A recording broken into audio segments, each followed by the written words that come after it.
6장 말씀을 들어가면서 그런 좀 질문을 던졌지요. 누가 노아의 방주에 들어가서 구원을 얻었느냐? 좀 더 정확한 질문은 이거였어요. 어떤 삶을 산 사람이 노아의 방주에 들어가서 그 심판의 때에 구원을 얻었는가? 어떤 삶을 산 사람이었죠? 네? 정확하게. 방주를 만드는 삶을 산 사람만이 이 노아의 방주에 들어가서 구원을 얻을 수 있었다. 그런 이야기를 했어요. 그죠? 그러면서 이어서 그런 질문을 던졌어요. 그렇다고 한다면 누가 앞으로 천국에 들어가서 영원한 안식을 누릴 수 있냐라는 거예요. 어떤 삶을 산 사람이 앞으로 있을 그 심판 때에 천국에 들어가서 구원을 얻을 수 있냐. 여기에 대한 이 질문의 답변은 그거였어요. 그리스도인의 삶을 산 사람만이 천국에 들어갈 수 있다. 이거였어요. 그렇죠?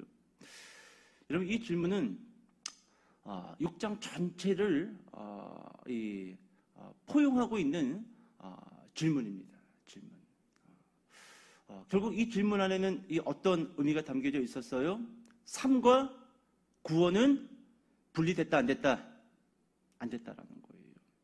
삶의 연속선상에 무엇이 있냐면 구원이 있고 영생이 있고 하나님을 만나는 그 만남의 현장이 있다라는 거예요. 여러분, 삶 따로 구원 따로 아닙니다. 삶의 그 연속선상의 끄트머리에 지옥이 있는 것이고, 삶의 그 연속선상에 무엇이 있냐면 천국 문이 있고 구원이 있고 하나님의 만남이 있다라는 거예요. 분리되지 않았어요.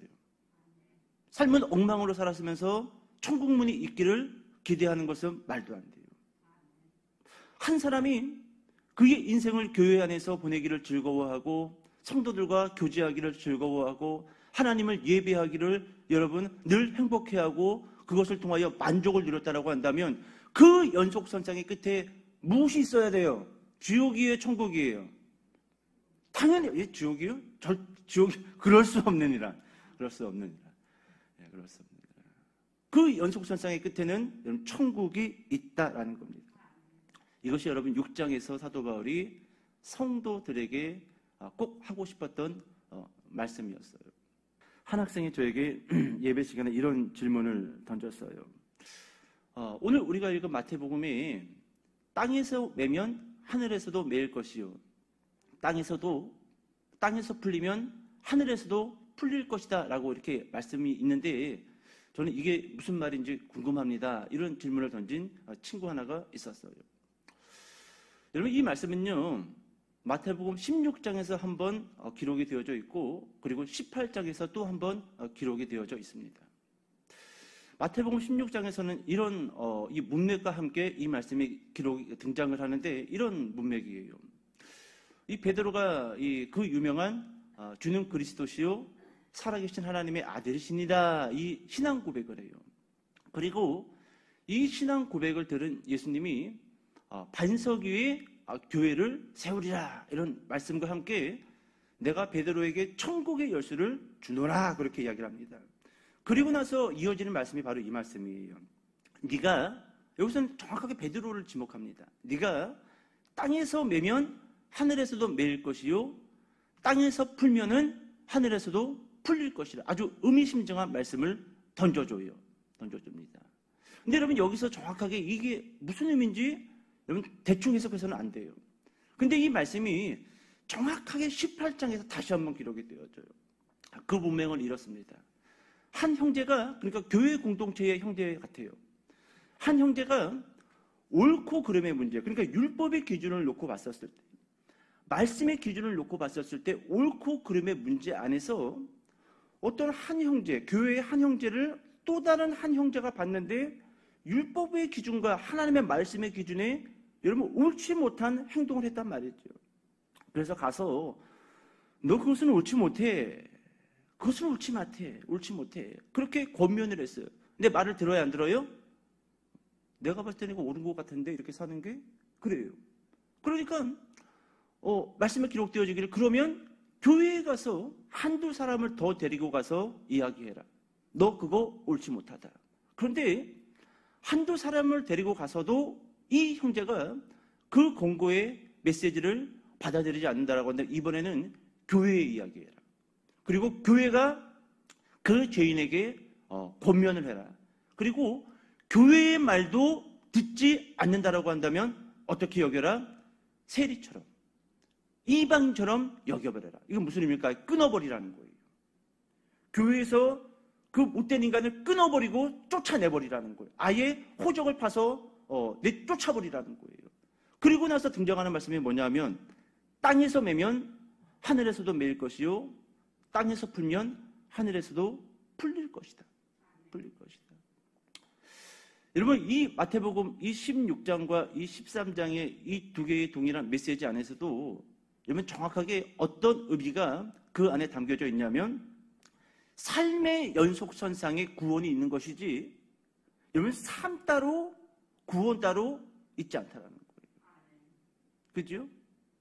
단지 옳고 그름의 문제를 한 사람이 판단해서는 위험할 수 있으니 그것이 한 사람이 아니라 두세 사람이 이것이 과연 옳으냐 그러냐.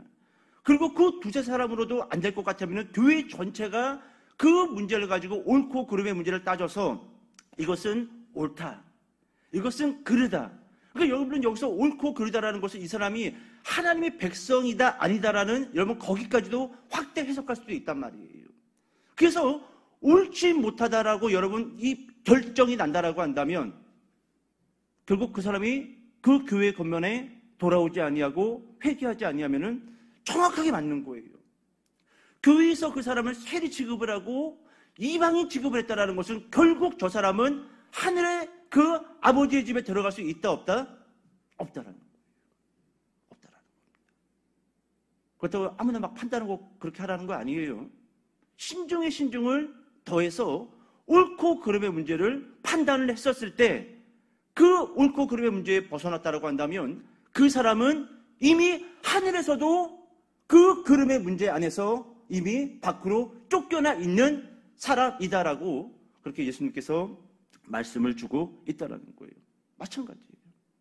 삶과 구원은 연속선상에 있는 것이지 분리되고 나뉘어진 것이 결코 아니다라는 겁니다. 그렇다고 한다면 어떻게 이 삶의 연속선상에서도 이 옳은 그와 같은 모습 속에서 아버지의 집으로 들어갈 수 있냐라는 거예요.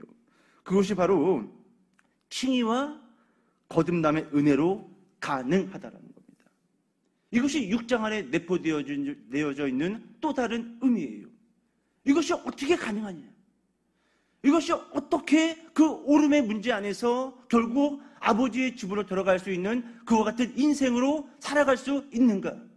이것이 여러분 칭의의 문제이고 이것이 거듭남의 문제라는 거예요. 잘 들어보세요. 칭의를 얻은 성도라면 영생을 향하여 걸어가는 크고 작은 은혜의 족적들이 반드시 있어야 합니다. 반드시예요. 반드시. 반드시. 얼버무리고 교회만 다닐 뿐 그 족적이 보이지 않는데도 교회에 등록되어져 있고 모태신앙이라고 해서 여러분 그 연속선상에 구원이 있고 천국문이 열려져 있는 거 결코 아닙니다. 여러분 그러려고 칭의와 거듭남을 주신 거 결코 아니에요. 여러분 이 6장 안에는 사도 바울의 단호함이 묻어 있어요. 단호함. 칭의를 얻었고 이 사람이 성령을 받아 거듭난 성도라면 영생을 향하여 걸어가는 크고 작은 은혜의 족적들이 반드시 있어야 한다라는 거예요. 이것이 바로 로마서 6장에서 신자들에게 가리키고 있는 표지판입니다. 표지판이에요. 여기에서 얼버무리고 그래도 중립이라는 영역이 있지 않을까요? 아직까지 제가 성숙하지 못해서 이러는 거 아닐까요? 사도 바울은 단호합니다. 네가 정말로 칭의를 얻었고 성령을 받아 거듭난 사람이라고 한다면 비록 사람마다 크고 작음의 문제는 있을지 모르겠지만 정확하게 아버지의 집을 향하여 걸어가고자 하는 어떤 영적인 족적들 아니면 그것이 현실적인 족적들이 있어져야 한다라는 거예요. 여러분, 그런 의미에서 오늘날 이 옳고 그름의 문제 안에서 교회 전체가 머리를 싸매고 아무리 들여다봐도 여러분, 이 테두리 안에서 벗어나 있는 사람들이 의외로 많죠? 의외로 많아요. 의외로 많습니다. 여러분, 칭의를 얻은 사람들에게서 나타나는 모습들이 있습니다. 저는 제 사역의 현장 가운데서 정확하게 저 사람은 칭의를 얻었고 거듭났다라는, 여러분, 그것을 확인할 수 있는 사람들을 참 많이 만났습니다. 하나님의 은혜 가운데 참 많이 만났어요. 그런 겁니다. 예전에 제가 종종 그런 이야기 했었어요. 서울에 사역했었을 때 홍대에서 이 타투를 하는 이 사장이 하나 있어요. 청년인데 타투하는. 하루는 청년부 예배를 끝나고 제 사무실로 찾아왔어요. 그리고 하는 얘기가, 제가 타투를 하는 것이 하나님이 기뻐하실까요? 하나님이 슬퍼하실까요? 네가 기도해봐라. 네가 기도해봐라. 그랬더니 결국 한 주 지나서 타투를 정리하고 다른 사업을 시작하겠다라고 그렇게 고백을 했어요. 그러면서 마지막으로 자기 오른쪽 장단지에다가 예수님의 얼굴을 이따만하게 이 문신을 새겨가지고, 전도사님, 제가 그래도 마지막으로 제 몸에다가 예수님의 흔적을 남기기 위해서 예수님의 문신을 새겼습니다. 왜 그런 쓰잘데기 없는 짓거리를 했냐. 이러면 이와 같은 모습들, 아버지를 기쁘게 하고자 하는 그와 같은 열망, 하나님을 닮아가고자 하는 그와 같은 갈망, 말씀의 궁금함, 말씀의 목마름, 예수 그리스도를 닮아가고자 하는 그와 같은 몸부림. 여러분, 이거는요, 안 보이면 간첩이에요. 안 보이면. 어떻게 안 보일 수 있느냐? 칭의를 얻은 사람이, 어떻게 성령을 받고 거듭난 사람이 이와 같은 갈망과 목마름과 아버지를 영화롭게 하고자 하는 그와 같은 현실적인 몸부림이 어떻게 안 보일 수 있냐? 안 보이는 것이 더 힘들다. 안 보이는 것이. 이건 여러분 간첩이에요. 안 보이면. 여러분 보세요. 칭의는 여러분, 우리가 살고 있는 이 세대에서 완성을 가져오지는 않지만 죄를 몰아내고 하나님을 중심에 모시며, 그리고 사람들에게 무정하지 않고 사랑과 진리를 향하여 걸어가게 만드는 감출 수 없는 하나님의 능력이 됩니다. 이게 칭의와 거듭남이에요. 감출 수 없어요. 어떻게 감춥니까? 내가 거듭난 거를. 여러분, 우리 안에, 여러분, 우주보다 더 크신 그 하나님의 영, 성령이 들어와 있는데 이걸 어떻게 감춰요? 감추는 게 신기해. 나는 감추는 게 더 놀라울 뿐입니다. 감출 수 없다라는 거예요. 비록 그 칭의가 이 세대에서 우리를 완전한 이 성화된 존재로 바꾸지는 않지만 끊임없이 죄를 몰아내고 하나님을 모시기를 갈망을 하고 사랑과 진리를 향하여 걸어가게 만드는 감출 수 없는 하나님의 능력이 된다라는 거예요. 이런 마태복음 5장 13절에 예수님이 이런 말씀을 주셨어요. 너희는 세상의 소금이니 소금이 만일, 이 만일이 중요해요. 만약에 소금이 만일 그 맛을 잃으면 무엇으로 짜게 하리요? 소금 이야기를 합니다. 소금 이야기를. 여러분, 이 말씀을 좀 이렇게 생각해 봤어요. 여러분, 소금이 안 짤 수 있어요? 소금이 안 짤 수 있습니까? 우리는 지금까지 무슨 뭐 암석소금, 뭐 그 중동지방이나 암석소금, 염분기가 빠지면 돌멩이고 그냥 버려져서 밟힌다. 요 정도로만 그냥 어떤 신학자가 그 이야기를 했는지 모르지만 이것이 정석처럼 우리는 받아들여졌는데 좀 다르게 생각해 보자라는 거예요. 여러분, 소금이 안 짤 수 있습니까? 설탕이 안 달 수 있어요?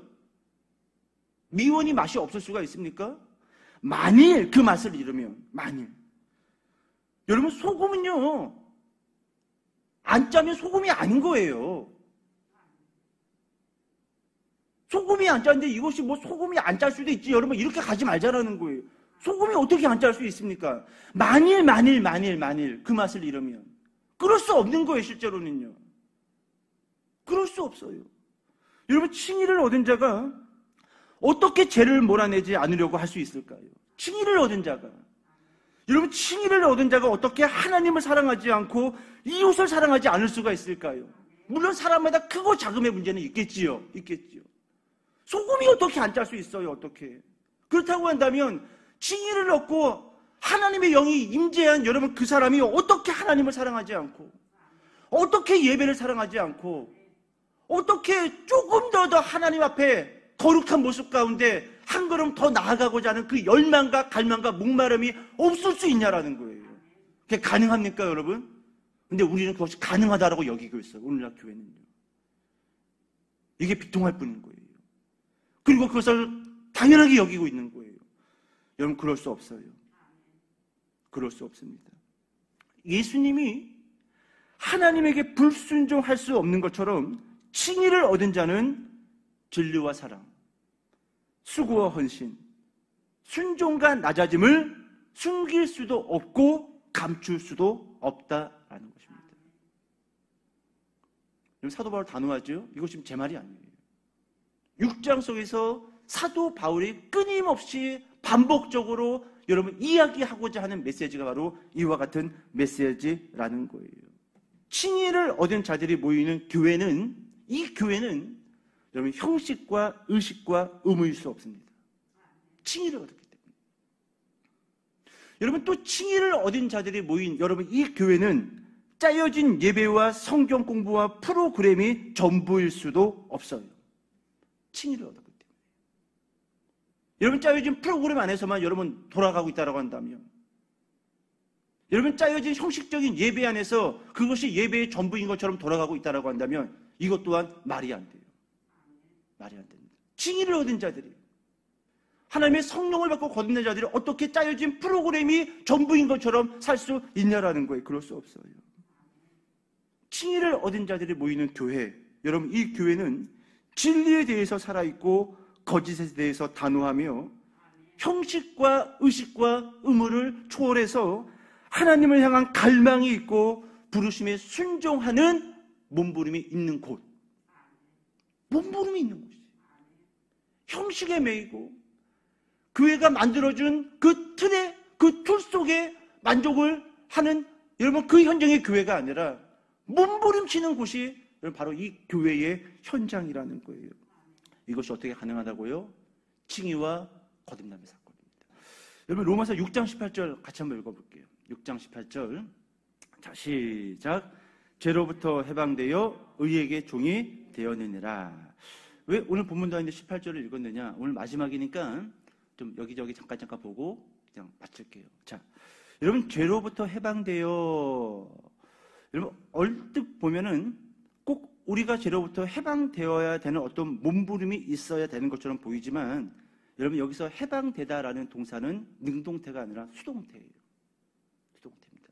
물론 하나님의 주권하심과 성령의 거듭남으로 인해서 하나님께서 우리를 그렇게 인도하시는 것은 맞지만, 여러분 우리가 사람을 봤을 때, 그죠? 우리가 서로를 봤을 때는 저 사람 그래도 하나님 앞에 그래도 올바로 서 있으려고 몸부림치는 것 봐. 몸부림치는 것 봐. 그러니까 여러분 우리는 그렇게 이야기해야 되고 우리는 그렇게 바라봄이 맞아요. 하나님이 다 알아서 하시니까 여러분 걱정하지 마시고 이렇게 주머니에다 포켓에다 손 집어넣고 의자에 엉덩이 쭉 빼놓고 하나님이 알아서 하실 때까지 기다리십시오. 여러분 이거는 잘못된 말씀이에요. 그것은 여러분 잘못된 말씀이에요. 하나님의 영역이 있고 우리의 영역이 있는데 우리가 여러분 하나님의 영역까지 손대려고 해서는 안 돼요. 하나님은 우리를 그렇게 이끄실 거지만 우리의 영역에서는 우리가 해야 할 일에 대해서는 최선을 다해야 되는 거예요. 최선을. 그래서 여러분 제가 예전에 그런 이야기 했지 않습니까? 하나님에게 모든 것이 하나님에게 달려있는 것처럼 기도하고 모든 것이 나 한 사람에게 사활이 걸린 것처럼 뭐하자? 헌신하고 순종하자. 이게 여러분 정확합니다. 여러분 다시 한번 18절 보실까요? 죄로부터 해방되어. 이게 여러분 수동태예요. 그리고 의에게 종이 되었느니라. 여러분 여기서 되었다도 수동태입니다. 그러니까 죄에게서 멀어지고 의에게서 가까워지는 것이 우리가 서로를 봤을 때는 저 몸부림치는 것 봐. 저 힘든 상황에서도, 저 어려운 상황에서도 하나님 앞에 바로 서려고 저 열심히 내는 것 봐. 우리는 그렇게 이야기해야 돼요. 열심히 내. 똑바로 살아야 돼. 정신 차려야 돼. 근데 그 안에 그 핵심에는 여러분 누구의 주권이 있는 거예요? 하나님의 주권. 우리 눈에는 보이지 않지만 하나님의 손이 한 신자를 죄로부터 멀어지게 하고 그리고 하나님의 그 의에게 종이 되게 하심으로 인하여 점차 하나님의 그 의로 가까워지게 만들어 가신다는 거예요. 여러분 22절도 봅시다. 22절. 오늘 본문인데 22절. 같이 한번 읽어볼게요. 시작.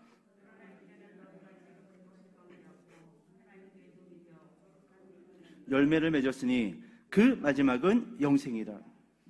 아멘. 여러분 이 말씀도 18절하고 같은 말씀이에요. 조금 길게 적었을 뿐이지. 볼까요? 그러나 이제는 너희가 신자들을 이야기하는 거죠. 죄로부터 해방되고. 같은 말이에요. 죄에게서 멀어지고 의에게 가까워진다. 죄로부터 해방되고 하나님께 종이 되어. 여기에서 정말로 하나님의 종이 되었느냐? 하나님의 의의 종 아래에 들어갔느냐? 여러분 그것을 확인할 수 있는 것이 바로 그 다음 절에 이어져 나옵니다. 하나님께 정말로 이 사람이 종이 되었는가? 그 다음 어떤 말씀이 기록되어 있습니까? 거룩함에 이르는 열매를 맺었으니. 이게 칭의와 성령으로 거듭난 신자들의 삶에서 나타나는 모양입니다. 이거 없는데 자꾸 신자라고 우기면 돼요, 안 돼요? 여러분 안 짠데 내가 봤을 땐 찍어 먹어보니까 단데 여러분 자꾸 소금이라고 이야기하면 돼요, 안 돼요? 안 돼요. 안 짜면 소금 아닌 거지. 요즘은 뭐 21세기이기 때문에 소금도 달게 나옵니다. 이렇게 자꾸 주장하시면 안 돼요. 그분은 혹시 그런 분이 있으면 잘 돌봐주셔야 돼요. 예, 기도해 주시고. 그런 분이 우리 교회에 한 사람도 있으면 안 됩니다. 하나님께 종이 되어.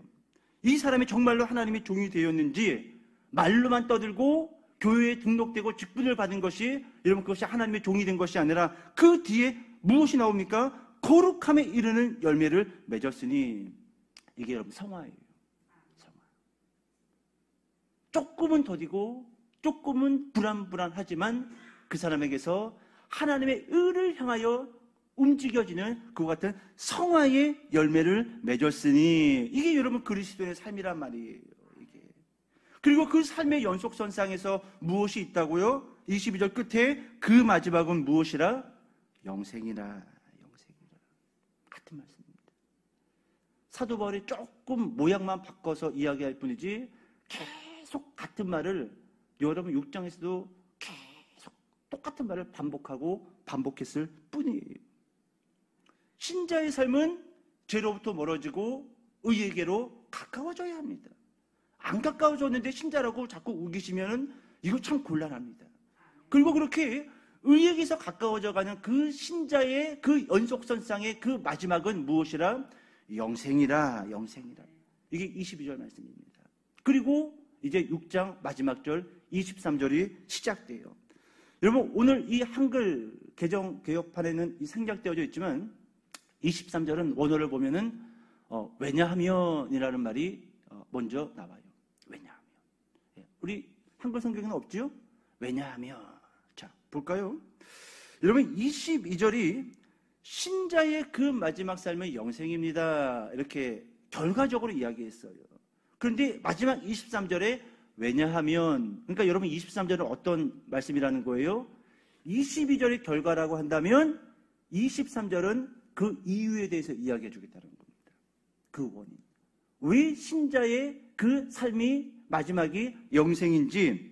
왜냐하면 22절이 결과이고 23절이 원인이고 이유예요. 자, 그렇기 때문에 22절에서는 어떠한 결과를 이야기했고 23절에서 왜냐하면으로 시작을 하는데, 자, 이제 좀 설교를 정리해 볼게요. 여러분 22절을 다시 한번 짧게 요약해 볼게요. 22절. 신자는 죄와 멀어지고 의와 가까워집니다. 그리고 그 마지막은 영생입니다. 이게 결과라고 이야기했어요. 결과. 신자의 마지막은 반드시 영생입니다. 그리고 나서 23절에서 그 원인과 이유를 말해주는데 23절은 왜냐하면으로 시작하면서 여러분 23절 같이 한번 읽어볼게요. 자, 마지막 절. 자, 시작. 죄의 싹은 사망이요 하나님의 은사는 그리스도 예수 우리 주 안에 있는 영생이니라. 좀 잘 들으세요. 23절은 원인이고 이유예요. 어떤 원인이요? 신자의 마지막은 왜 반드시 영생입니까? 왜 그런 겁니까? 그래? 왜냐하면 교회의 마지막은 사망이다. 이거 여러분 잘 들으셔야 돼요. 잘 들으셔야 돼요. 여러분, 삶의 태도와 삶의 모양은 정말 중요해요. 그 사람이 비록 평생을 교회에서 직분을 감당한 사람이라 할지라도 교회의 싹은 무엇이요? 사망이에요. 왜 신자예요? 여러분, 여기서 말하는 신자는 그냥 신자 아니에요. 죄에게서 멀어지고 성화로 점차 가까워진 그 신자를 이야기하는 거예요. 목사님, 왜 그 신자는 반드시 영생입니까? 왜 반드시 영생입니까? 왜냐하면 잘 봐라. 죄의 싹은 사망이다. 자꾸 여기에 시비 걸지 말아라. 네 삶을 봐라. 네 인생을 돌아봐라. 죄가 해결됐냐?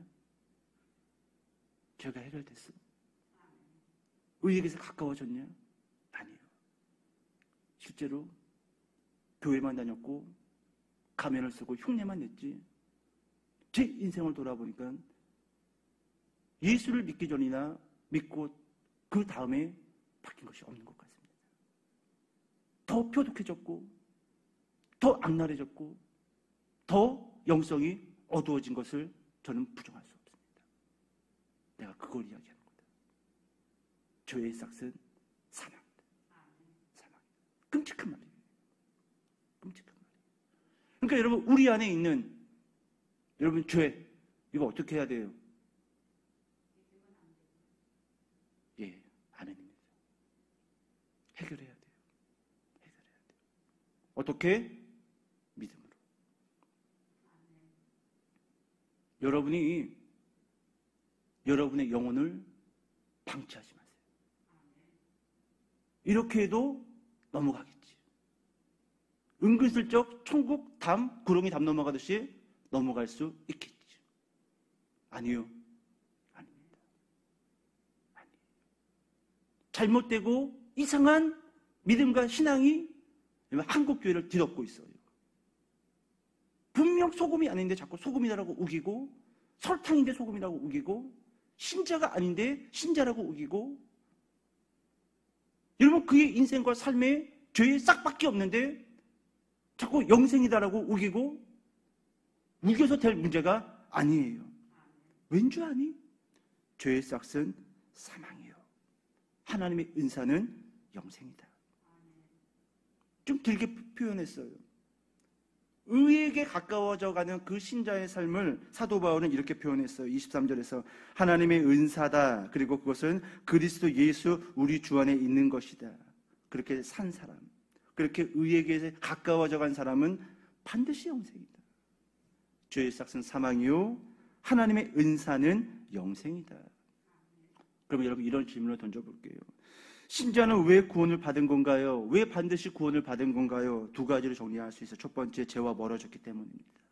두 번째로, 의와 가까워졌기 때문이에요. 간단해요. 간단합니다. 내가 정말로 믿는 사람인가?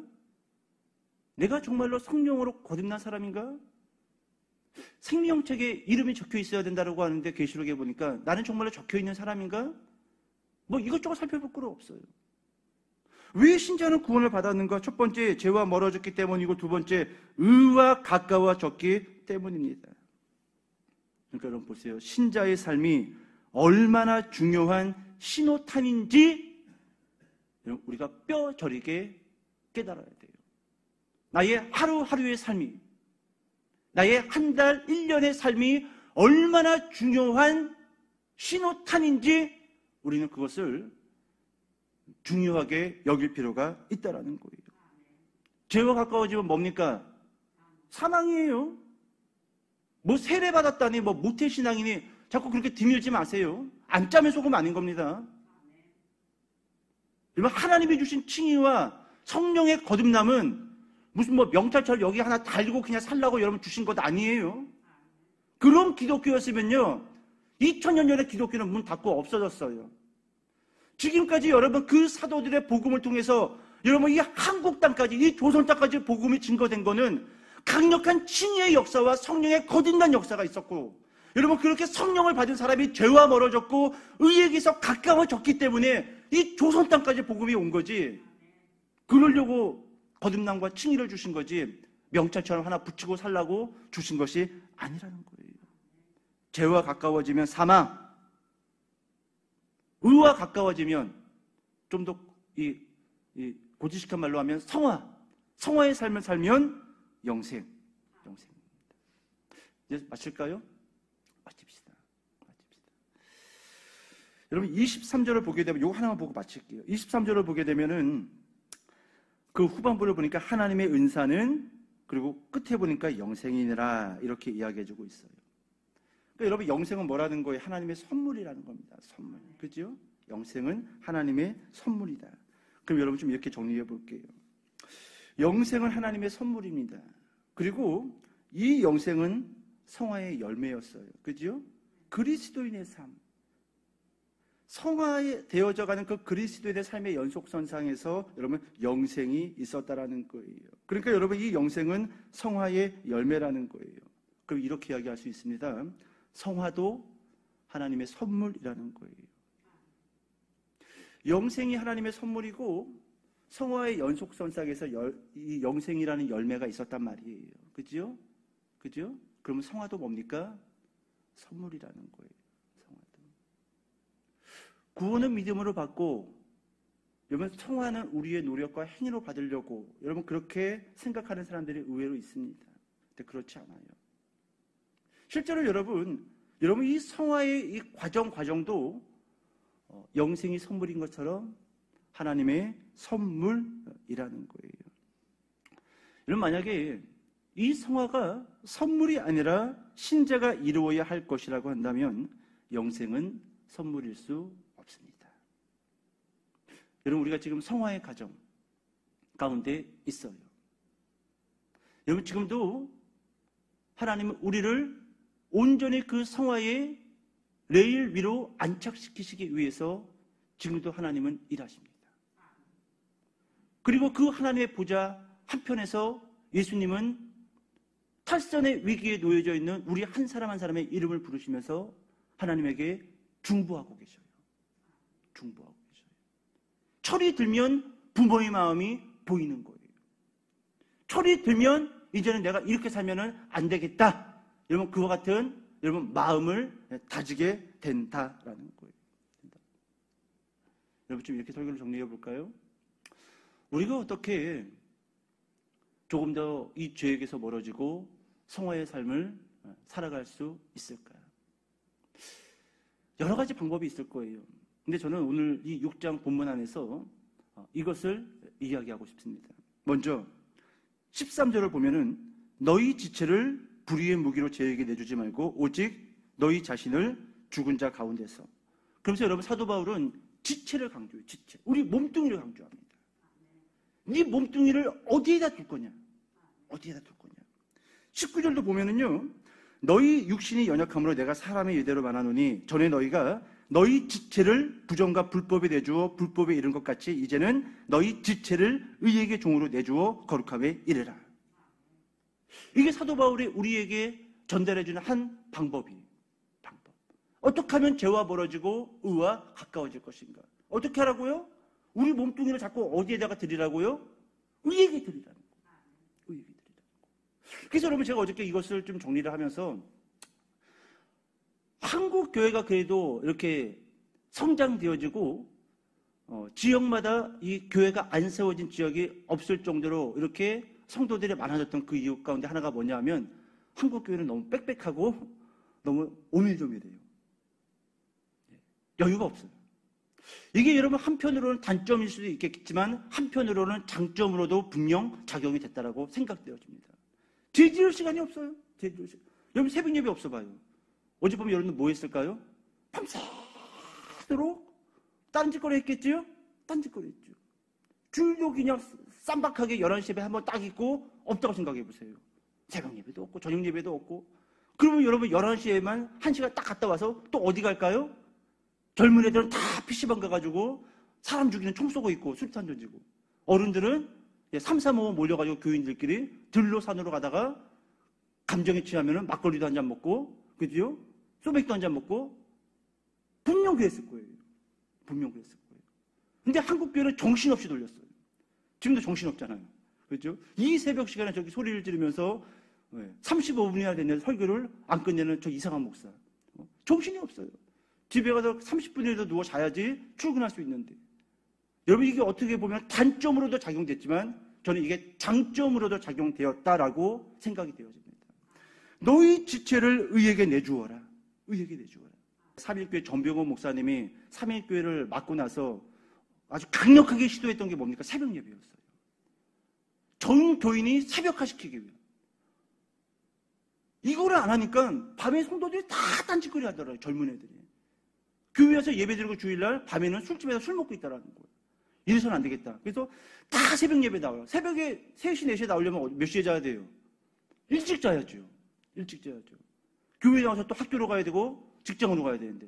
그래서 여러분 새벽화 인간을 만들어 놨더니 여러분 교회가 더 활성화되고 청년들의 정신과 그리고 그들의 일반적인 삶의 이 라이프 스타일이 상당히 이 교회 중심적이고 이 예배 중심적인 삶으로 바뀌어졌다라고 여러분 그분 책을 보시면 그분의 그 기록 가운데 있습니다.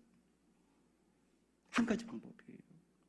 우리의 몸뚱이를 어디다가 더 많이 드릴 것이냐. 여러분 교회에 더 열심히 나옵시다. 더 많이 기도하는 시간에 우리를 드리고 더 많이 예배 드리는데 여러분 우리 자신을 드립시다.